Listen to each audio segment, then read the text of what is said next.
Alright, kicking off the cone heads with thrust. There's something a little bit different about this thrust too. Congratulations to any of you who picked up on it earlier when I flashed him briefly. For the rest of you, I'll give you a better look. See if you notice anything funny going on. For a hint, don't focus so much like up. No, I'm not talking about his visible face because they're all like that. Not up here or like in the fuselage area so much, but around the region of his four lift fans. Did you get it yet? Let me move in a little closer. Remember my hint, focusing on the lift fans. Are you still wondering? You getting anything yet? He has 4 lift fans. He's only supposed to have 2. Now, considering that roughly half of my 10 or so regular viewers at this point aren't necessarily Transformers fans, I can feel a substantial amount of smartassiness happening right now. Oh, of course, like who doesn't know Thrust only has 2 lift fans? That's like everyone on the planet, except for people who actually have lives. Woohoo! Can you feel the smartassiness tonight? But it's okay, because you're right. Now, as soon as I saw that he had the 4 lift fans, my knockoff alarm started sounding like the way that it does. But I've since ruled that out because the quality of the plastic's just too good. As near as I can figure, the guy that I bought these from maybe had 2 thrusts and like wrecked one of them, but salvaged the lift fans. So his lost my gain. So that means I am in possession of the world's only known super thrust, or if I really wanted to be a douche, Thrust Kai. A word on the proper arrangement of fans and cannons and such.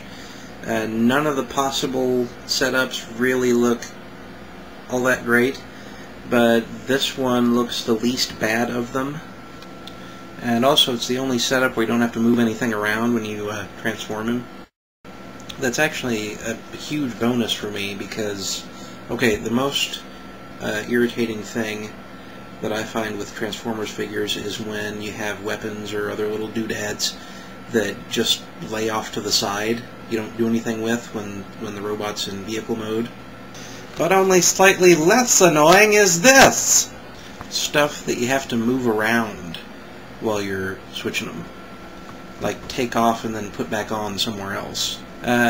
Chances are I'm the one with the problem for demanding realism with my fictional jet robots, but from a realistic standpoint, like if they actually existed, the whole taking off and switching around thing would seem silly. Jet mode. Crunch. Oh, I forgot. I can't. My arms won't tuck in when I got these launchers on them. Hold on. There we go. All better. Can I get one of you guys to put those back on my wings for me? No, that one goes on the right. I'm sorry to be such a pain. Yeah, all in all, Thrust is alright. Though he's a nice shade of red, there is an awful lot of it. I can't help thinking that the designers were maybe thinking too much of Power Glide when they made this guy. Not that there's anything wrong with Power Glide, we just don't really need more than one. As an aside, his turbines do spin, technically, but it's like pulling teeth. Especially if your teeth are round and built like turbines, as was the case with old Turbine Teeth Willie down at the docks. He worked as a tugboat, and we would ridicule him and pelt him with dead cats as is proper.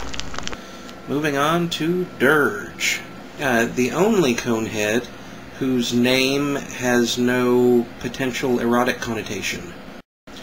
Or if it does, I really don't need to know about it. He's my favorite. Favorite of the coneheads, anyway. As far as just Seekers in their entirety, Acid Storm's a pretty high wall of sexy to climb over. I'm not sure why I like this one better than the others, but I have a theory. Butterscotch. As a fat guy, of course I'm going to like anything that's evocative of candy. More so if it involves the word butter. Oh, yes, so, sweet jet mode with delicious golden wings.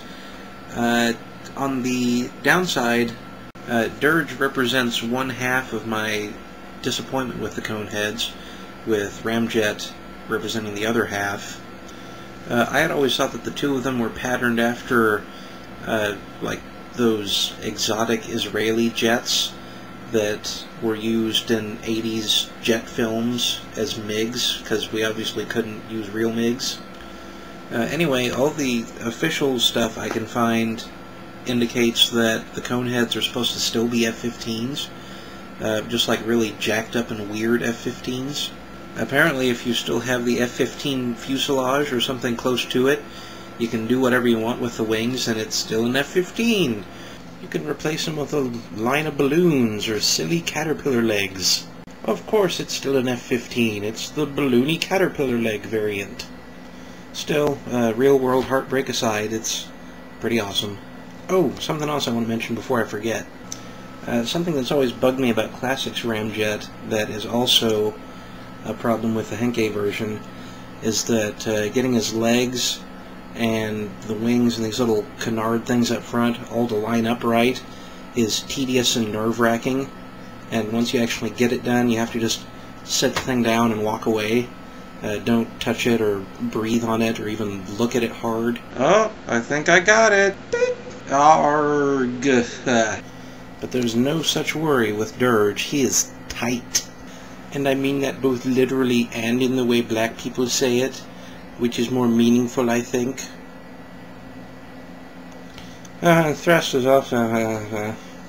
yeah, robot mode's also fantastic, no surprise there. Funny thing, though, unless I'm just a moron, there's no way to fold these wings back like you could do with Ramjet, so Dirge just has, like, giant pant wings all the time. But really, I think that works out to his advantage. Don't you? Last minute addendum, retraction, whatever.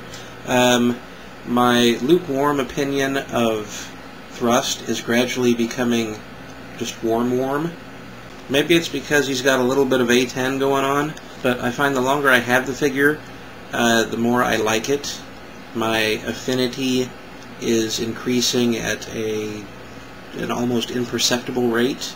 If my creepy, inappropriate love for Dirge stays where it is, and my liking of Thrust increases at the same rate it has been, I'll like them both the same sometime in October of 2014. Part 3, Ramjet versus Ramjet. It's gonna happen.